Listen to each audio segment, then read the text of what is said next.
Hello, hello. I feel like I'm way too far to the side. Do you? Oh, yeah, I do.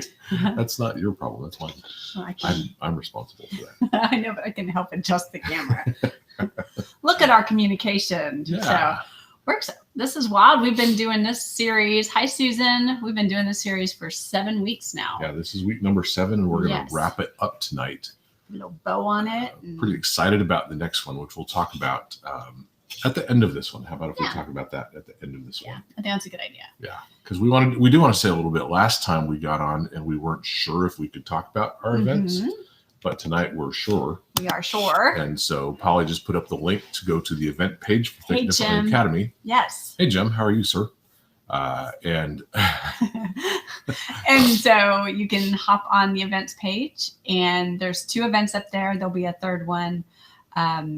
Hopefully soon, once I get all the copy written for that one. The 2 that are posted have to do with emotions and learning to live with, deal with, and really become friends with our emotions. One of them is on developing emotional intelligence, and the other one is recognizing the way that our emotions affect our compulsivities, or another way to say that is we're going to talk about healing the heart that keeps us hooked. Yes, I'm excited about that one. So yeah, that one kind of popped in our brain. We both find that that's such a constant thing that we talk about with folks in our offices. And so we wanted to just do a 2-day event. Are we doing a 2-day event with that one? Yeah, 2-day event. The healing the heart that keeps you hooked is a 2-day event. And the emotional development one is a 4-week event that we will do, I believe, an hour and a half Zoom with once a week. Is that correct? Or is it an hour? Yeah, and then there'll be videos, the teaching videos. The teaching videos. Yeah. So very much, we did 2 events like that last year. Yeah. And so they'll be very similar formats. But hello, Claire and Bethany. And I'm glad you're doing good, Jim, and Betty and Heidi. We're so glad you guys are joining us tonight. Yeah. And I'm excited about tonight because this is one of my favorite things in Always and Forever is connecting things. Connecting the dots. Both of us love connecting dots. Both of us have connectivity. Is that what it is?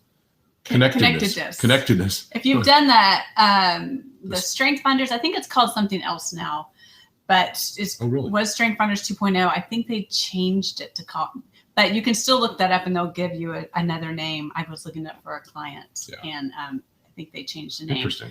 But it's fascinating because they give you your top 5 strengths, and it's probably strengths, and it's probably the closest thing. You know, a lot of those things we do Enneagrams and all that, and people kind of take them on as their identity, as like, you know, oh, I don't know what I am. I think I'm a 7 and a 9. Like I tied in both of those. I can't remember.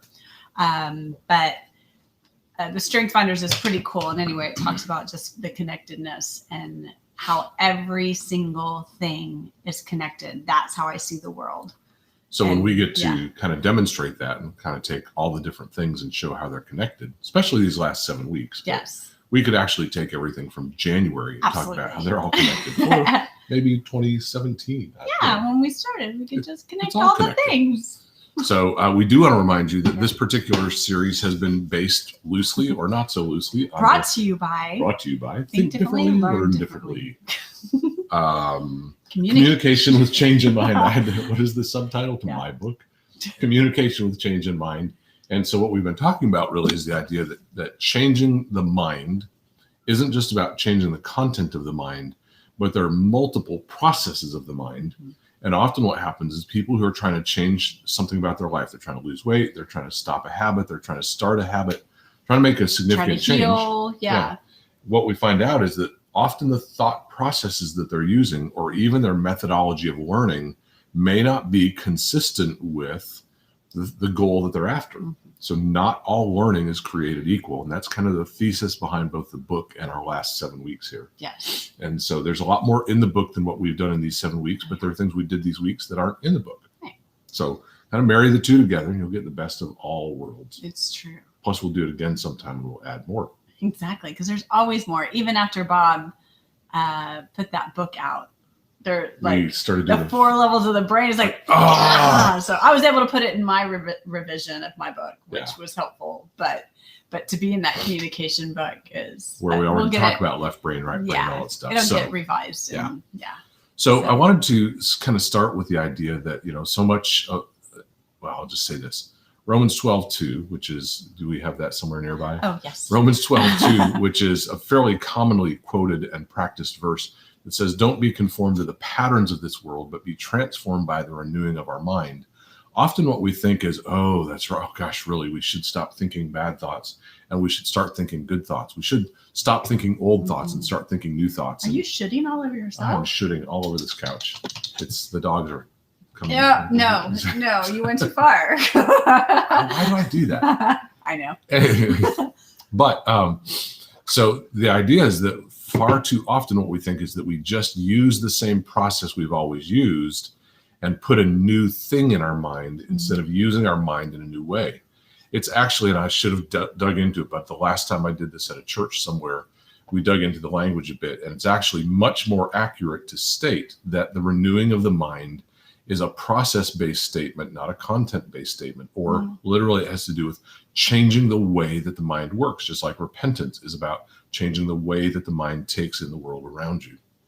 And so the renewing of the mind, for us to be transformed, it doesn't mean learn new things, and it doesn't mean get old things out and new things in. It means change the processes, allow your mind to be constantly being renewed. In fact, part of the language there is that it's not, hey, transform your mind, but it's constantly being renewed.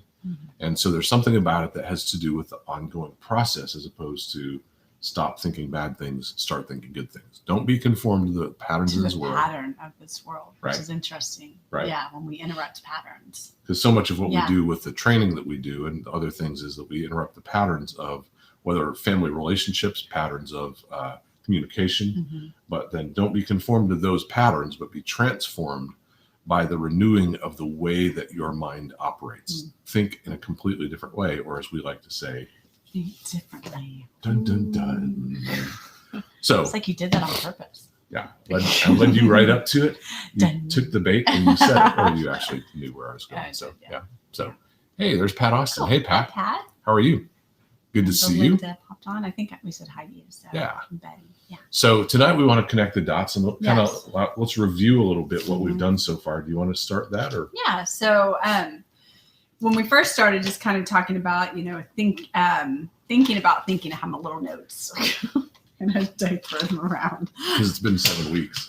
Yeah, I had to write them all down. So we started with thinking about thinking, and you go a little bit further than that because I am having a hard time remembering what that was. Well, so a lot of times we don't ever examine the processes of our mind. We literally we've been taught how to learn. We've been taught how to think. Thank you. And we don't ever consider that there are alternate means of thinking, Yeah. alternate processes for thinking.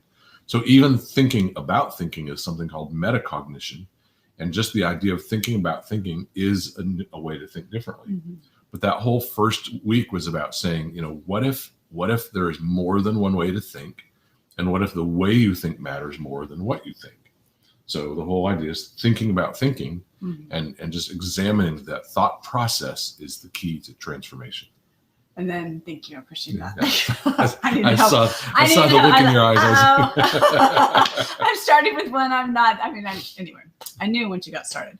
The next week we went into the left brain and right brain, just talking about the different hemispheres, and how both married together is a beautiful gift, but sometimes we default to one or the other just by either family of origin or just how we've learned thinking about thinking and the trajectory in which our lives have been. So left brain being very cognitive, very logical, and then right brain being creative, and creative is the only word I have right now. Abstract. Wow, I'm doing and great. Creative with words. Yes.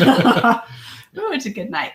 And then the next week we followed that up with the 4 levels of the brain. So we went from side to side the first week, or the second week, then the third week we did the 4 levels, which we've talked about before, but really talking about the brain stem, which is, this reactionary part of our brain that is fight, flight, freeze, faint, fawn, and fix, which we need to stay alive. Like it's what keeps us not being dead. And but when we build relationships and are responding to people in the lower part of our brain, including the midbrain, which is counterfeit connection, and the scratch the itch part of our brain, we can't truly build beautiful relationships. So the And bottom it's- half of the brain isn't made for that stuff. Right. It's So- made to keep you not dead. One of the key pieces of that teaching is we talk about how so many people feel incompetent, inadequate. They feel like there's something wrong with them, when the reality is they may be functioning out of a part of the brain that's not designed to achieve what their goal is. Mm-hmm. And so when you want connection, when you want to experience identity, when you want creativity, when you want innovation, innovative thinking, and team building kind of stuff, none of that happens in the bottom part of the brain. And so we even have taught that to businesses, haven't we? Mm-hmm. Where sometimes management styles keep people in the bottom half of their brain when the business goals expect people to function out of the top half. Yeah. And so when you try to manage people in such a way that they're anxious, afraid, feeling the need to live up to standards, et cetera, and when that's the management style, you're not going to get creativity and innovation. You're not going to get teamwork out of people who are in the bottom half of their brain. And you're not going to be able to solve the problems of your life when you're in survival mode. Right. So many people live a great deal of their lives in survival mode. So, yeah. I love hearing that, Sonia. It's so good. All right. Okay. Then the next week was which side of the brain? And we had to go back and look at that. But it's Like, kind why of, did we call it that? yeah, but you said it in the thinking about thinking, even though it was different processes, is this is where we taught two different ways. We taught one topic. Right. One topic, Two different ways. So I taught Anatomy of a Stronghold very much to the left brain people with lots of information. Here's what we do. Which You're is going to funny do this. because usually she's the right brain person. It was so hard. It's kind of fun to challenge myself. Yeah. And So, you rocked it. thank you. If I can talk really fast and go. Still very left brain, made Still- sure she did yeah. linear and logical and did all the facts and the information, got all the data. And, Yeah. Yeah. I think I had more energy than that. oh, I'm sure. Yeah. and then you taught it. Well, I did the reading out of the book, Yes. which is something that I wrote years ago. I'd actually written the teaching Anatomy of a Stronghold, and it was so dry and boring. I was like, what if I write it from the perspective of the person trapped on the inside? And so I read that, and it was just showing the difference between the same content or the same concepts, how the left brain would express and receive it, how the right brain would express and receive it. And so you got kind of two levels of teaching at one time. You got really great teaching on Anatomy of a Stronghold, and you got an experience of how the left brain receives and what impact that has, and how the right brain receives and what impact that has. It was fun. We love kind of doing demonstration with that sort of thing. And then the next week, Bob took the center stage and did improv. Was that week? It was that week. Okay, well, improv is one of my favorite things to teach because it's never the same twice. Because it's improvisation. It better not be. But it's also my favorite thing to teach. One of my favorite things to teach because it's so tied to, kind of a buzzword these days is identity. And so, you can hear a great teaching on identity and all you get is stimulus to the left brain, because identity is something that flows naturally out of who you are. It can't be produced through striving and effort. And so improvisation is a way of thinking that allows the uniqueness of each individual to be expressed. Even though learning may take place in one way, the internal processing of that and the expressing of that is very specific. And so I teach improvisation using a guitar. That's why Polly says I took center stage. We kept the spotlights off. We just, no spotlights that night. But I, grabbed my guitar and use that to teach, how the left brain needs to bring in the data, but then how we process internally, and then learning the movement from what we call the memorize recite model to the synthesize and improvise model. Where memorize and recite is I got the data, I can say it back to you, I can pass a test. Synthesize or integrate and improvise is I understand the data. I've wired it together on the inside in such a way that I can let it out in 7 different ways, and maybe 17 different ways, or 70 times 7 different ways. Like how I did that. Oh, and so improvisation allows the uniqueness of each person to be expressed. And one of the things we said that night is it also redefines what we mean when we talk about the difference between right and wrong. When it comes to improvisation, there are guidelines, but there's not a right way. It's not like you're on a tightrope where you go left or right and fall off and you're doomed. It's as long as you understand and have internalized the rules of music in that particular illustration, or writing, or painting, or drawing, or photography, or any other of dozens of creative endeavors, as long as you've internalized the structure of those things, that frees you up to actually express unique things as each person would out of their true identity. I think I think improv probably should have been the last class. I mean, it's important that we're doing the wrap up tonight. But I think about, when Jesus did the Sermon on the Mount, and, he stood on a hillside where all these people had been following him, and he turned around and started talking to them. Right. So he says, you guys are like a city on a hill. Yes. Well, when I've stood in the place where he taught that message, right across the way is a city on a hill.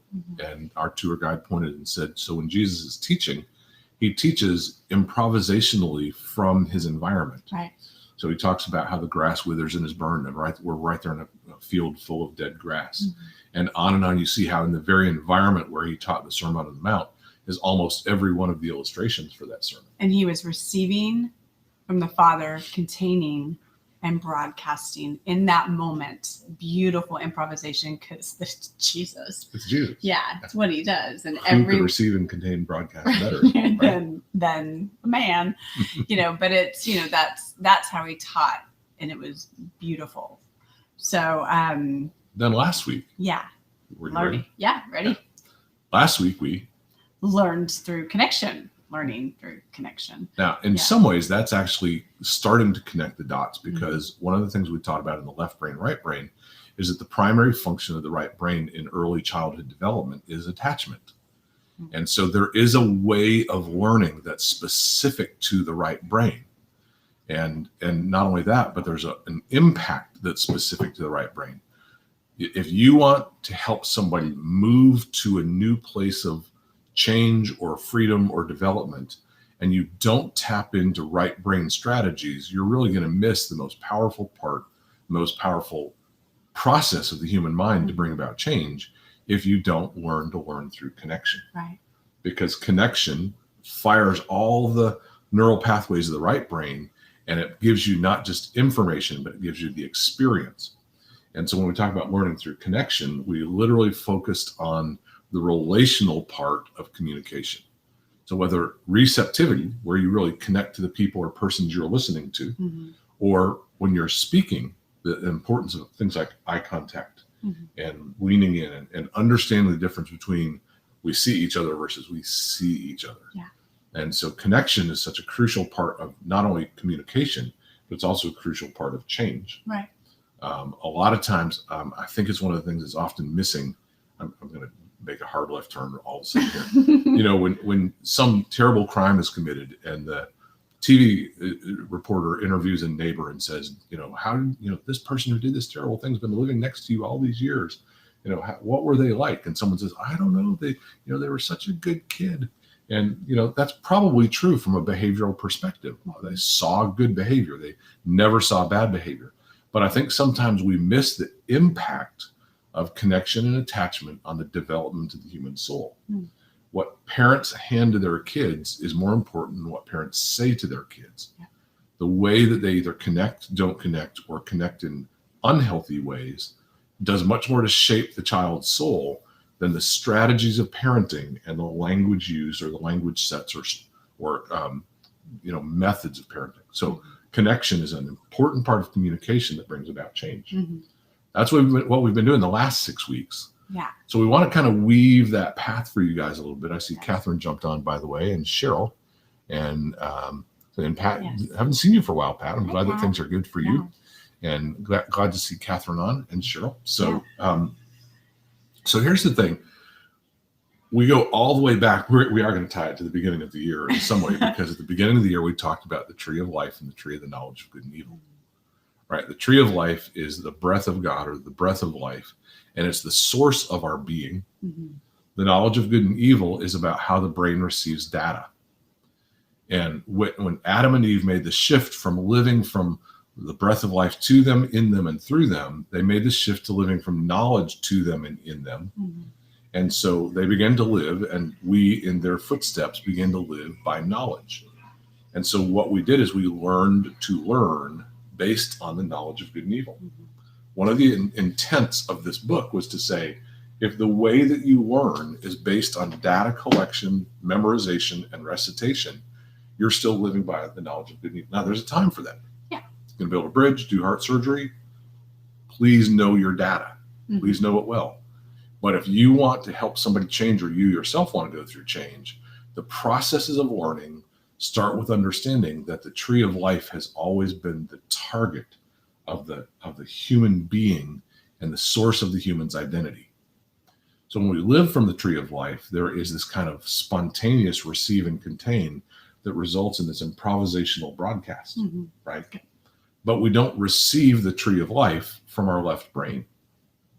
Our left brain is collecting data. Mm-hmm. So we can only collect knowledge on the left side of the brain. One of the things we say in that teaching is that the right brain can experience things it can't explain, and the left brain can explain things it can't experience. Mm-hmm. And so if all of our discipleship strategies are left brain, what we have is a lot of people who know things but don't experience the things that they know. Yeah.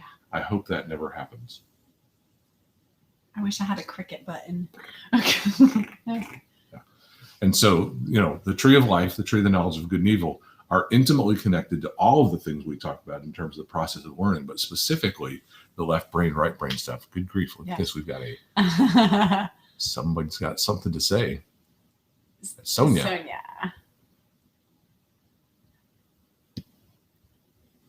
Okay. Oh, goodness. Oh, wow. Wow. Goodness gracious. Yeah. I hope you guys are all reading that, but Sonia's talking about her husband being nonverbal for a season because of a couple heart attacks. Yeah. And the teaching on connection helped her. I didn't even finish reading it, but teaching on connection helped her being intentional about connecting them for the past 2 weeks. That's Talking normal's regained all his memory skills back. Oh my gosh. Sonia, you rock. Look at chills. That's amazing. That's so fantastic. Wow. Look at you being a nurse and a life-giving source to him. So good. That's beautiful. Thank you for sharing that. Yeah.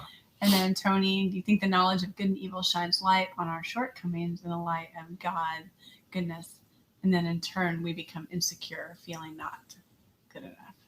Well, and I do think the knowledge of good and evil, we know ourselves based on our behavior because of that. And so because of that, we sense our emptiness, right? Adam and Eve were empty of the breath of God at that moment. And in sensing their emptiness, all they could know is their emptiness. So they felt shame and immediately tried to compensate through that, through covering and all the things that took place following that. So yeah, dead on, Tony.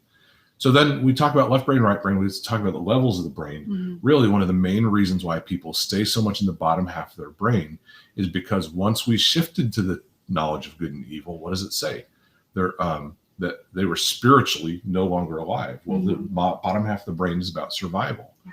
And so much of the time when we're trying to survive, which is what happens when we're disconnected from the source of life, we function out of what should I do? What should I do? What should I do? What should I do? And what should I do is a midbrain question. It doesn't free us to function out of spontaneity and improvisation. Right. It drives us down to the need to perform and the need to scratch the itch of our insecurities, as Tony said. And it's law. Yeah. It's law of the prophet, and not prophets, but the Pharisees and all that. When we start making, so I wake up every morning and I have to do 30 minutes of my quiet time, and I have to read the Bible, and I've got to journal, and I've got to do this. And then all of these things is constantly, we put those things in law, and that is not freedom. And that is where we stay stuck in the bottom half of our brain.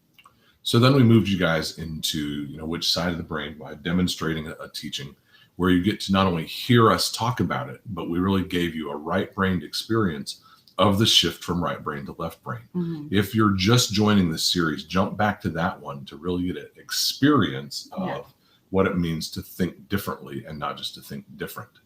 Thinking different is thinking a new thought. Thinking differently is thinking a new way. Yeah. And that one in particular about which side of the brain really gives you that experience of making the shift. Again, not a correct one and an incorrect one, but two sides of the brain with two different functions. In that teaching, you'll get to experience both of them around the same constructs. Yeah. And then, of course, I jumped on, did improv. Polly stayed back with her Bic lighter since I was there playing guitar. She stood behind the computer cheering me on, rock and roll. And, but the improvisation one to me is the one where we synthesize everything we know. We take it in, we integrate it, we synthesize it to where it becomes not just a set of data that we've memorized, but it becomes internalized awareness and knowledge that frees us to express things, not because we know the structure and the right path, but because we know the concepts and are free to release them through our own unique way. Like we talked about Jesus at the Sermon on the Mount. Yeah. Right. So that improvisation teaching really in a lot of ways does take all of this stuff and kind of wires it together. Yeah. And then we talk about connection. Yeah. And told a few stories of different connections. Catherine, you're saying the video is, I've only had blip about 10 minutes ago. Okay. So that some of it's skipping. Sorry guys, if that's happening. If it's on our end, I'm so sorry about that. But yeah, then we talked about connection and the power of connection, which we gave a few examples about, me going into the strip clubs and giving, not me, but a group of women, the ministry that I did, going into the clubs and connecting with women and not judging, but loving them right where they're at. And the power of that when somebody actually gets seen. I don't know who said it earlier, but it's like, I just want to be seen. Maybe it was Cheryl. We should go back and see. Let's see she here. wants to be seen. And and just I need to be seen. Cheryl. Yeah, Cheryl. Hey, Cheryl, we see you. Yeah. And there's just power in that. And when the connecting happens and it's like I can breathe, it is you get to receive things in a new way. Yeah. And so part of the thing there's a chapter in Think Differently, Learn Differently, where I talk about why Jesus taught in parables. And the thing is, he at one point, he's gone through this whole parable. He does the parable of the seeds. Remember the parable of the sower? Once upon a time, there's a man walking along the path, sowing seeds. Some of it fell on solid ground. Some of it fell on rocky ground. Some of it fell on, soil with those, and some of it fell on soil that was rich. He finishes the whole parable, and his disciples come up to him and say, "Lord, why do you always teach in parables?" Kind of like why do you do it that way? Because it doesn't seem like a really great teaching method. And Jesus looks at him and says the funniest, like what I think is the funniest thing. And I'm going to do my paraphrase of what it says. He says, "I teach in parables so that you won't learn what I'm saying to you." Like, what teacher does that, right? Yeah. I teach in parables so that you won't learn what I'm saying to you. Now, what he literally said was, "I teach in parables to fulfill what was said by the prophets, who said, seeing you will not see and hearing you will not hear." And then later he goes on to say, "But the mysteries of the kingdom are revealed to little children." Now, let's put all the pieces together. Little children are developing on the right side of their brain where attachment comes. Jesus is essentially saying to them, I teach in parables so that you won't switch on your left brain, memorize and collect the data so that you can recite it back and have the right answer, but rather I teach in parables so that you can reconnect to your Father who's in heaven, become as a child. I teach in parables so that the child part of you will listen and the adult part of you won't learn like you've learned to learn. Yeah. So that's kind of the thrust of the whole book, but it's also the thrust. It's also the thrust of our last 7 weeks here. Yeah. And so we just want you to see kind of how all that fits together. But we also want you to apply it somehow for you. Yes. In other words, the next time you pull up your favorite podcast, the next time you listen to a song, the next time you're about to speak to somebody, whether a small group or stand on a platform, or whether you're just going to have a conversation with someone you care about, think through for a second and think, what if there's another way to reach? If you're listening to a teacher or a podcast or something, what if there's another way for me to take this in? But if you're speaking, what if there's another way for me to broadcast this? Take the last 7 weeks, consider maybe a conversation you've been trying to have and put it through the filter of those 7 weeks and see if you don't come up with a new way of doing that.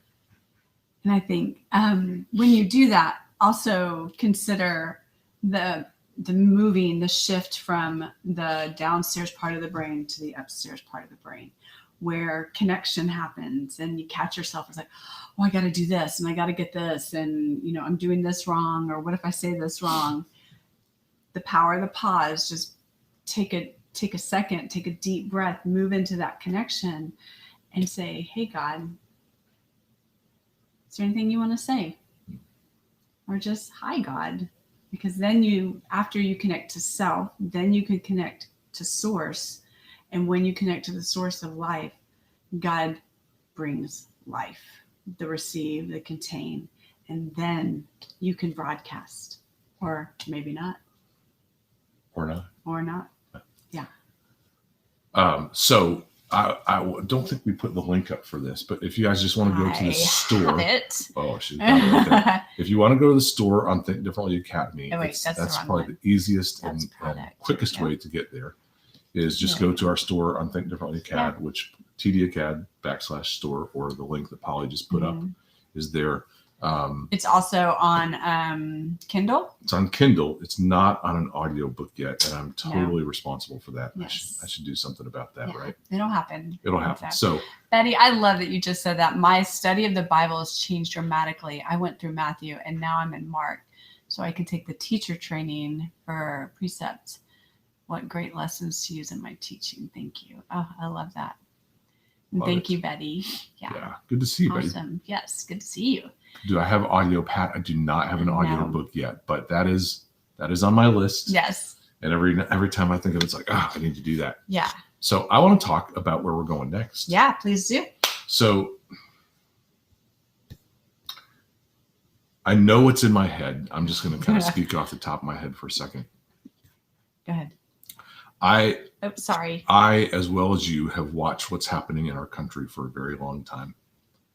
And what I've watched is I feel like the leadership of our country, both governmentally and spiritually, are not giving us what we need to be healthy. Mm-hmm. They're not giving, the government does government stuff and the church does church stuff, but I'm not hearing the things that I'm most concerned about being addressed on a large scale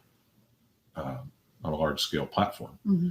We're not a large platform, but we at least have the freedom to address whatever we choose to address. And when I talk about the kind of things that we need, let me tell you what I'm talking about. I watch the polarization of our culture take place.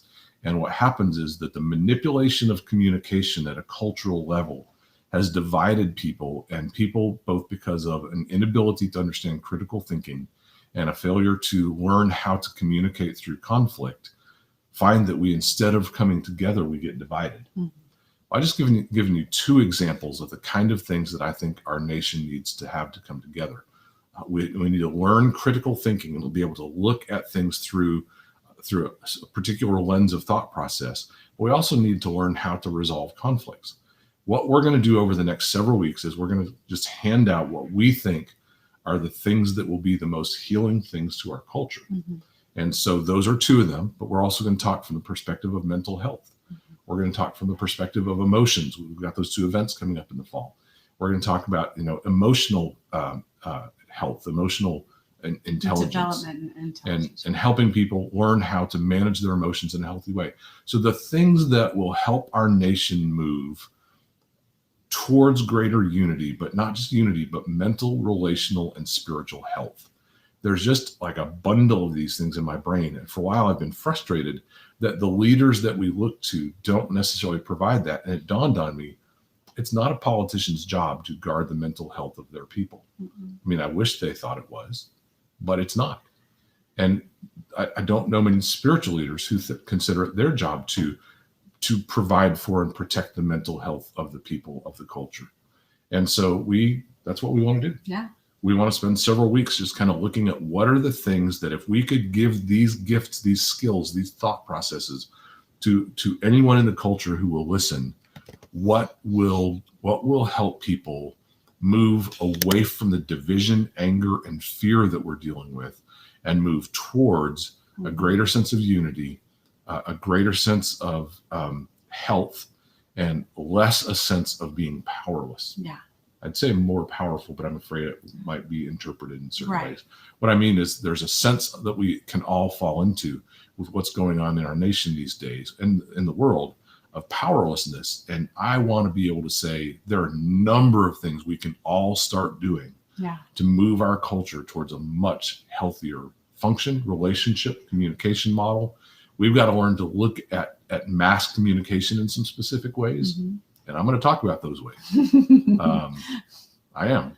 Yeah. But we've also got to look at our own communication through some specific ways. And I'm going to talk about those ways. We've got to learn how to manage our own and regulate our own emotional states. Yes. We've got to learn how to, I'm just going to say, we've got to learn how to grow up. And I don't say that as a kind of condescending thing, but literally the emotional maturity factor that we've got to all reach for is a massive part of developing the health of our culture. Mm-hmm. So I don't know how long we'll be in that series, but I've got a bunch of thoughts on what I feel like we need to be able to give to and train our culture, not just the young people of our culture, right? All of us. All of us. And so we'll take a look at those things one at a time. We'll try to go as deep as we can in terms of not just say it, but teach it, train it, give some strategies for doing the things we talked about. So we may be in the series for a while. I do not know how long. Yeah. But I'm really looking forward to it because I think it's overdue in our culture. So we look forward to doing that. Yes, very much so. And I just think about all the last 6 weeks of what we've been teaching are very foundational to the conversations that we'll be having in the next several weeks. For sure. So go back and watch those, just kind of practice some improvisation and connection. And then we'll see you next week when we jump in and tackle a beast. Tackle the beast. I have that's not the title of it. No, it's an not awesome the title. Yeah. But I don't know the title yet. Tackle the beast. Can we call it that? Tackle the beast? I'm afraid. Throw out your ideas for titles and let's see. Yeah. Tackle the beast, I'm sure would be misinterpreted. Someone would go, that's not the beast. Yeah. The beast is now. But that's hilarious though. Yeah. Anyway, we'll see what happens. So, yes, that's good. Deep sea diving. Well, you guys have a great week and we will see y'all next Tuesday. And hey, go check out the events and just look at them and see if you're interested. They're up and ready to go. I posted the link again, just kind of toward the bottom of the comments. And just go to tdacad.com events / events. And then, yes, Susan, it is better than that. Tackle the beast. Yeah. Oh, it's going to be a fun few weeks. Yes. So how about how to eat an elephant? Ooh, nice. I like Love that. it. Yeah. So show us how to think differently about the culture. It's good. Okay. Here we go. All right. So love you guys. We'll see y'all next week. See you guys next week. Bye-bye. Bye.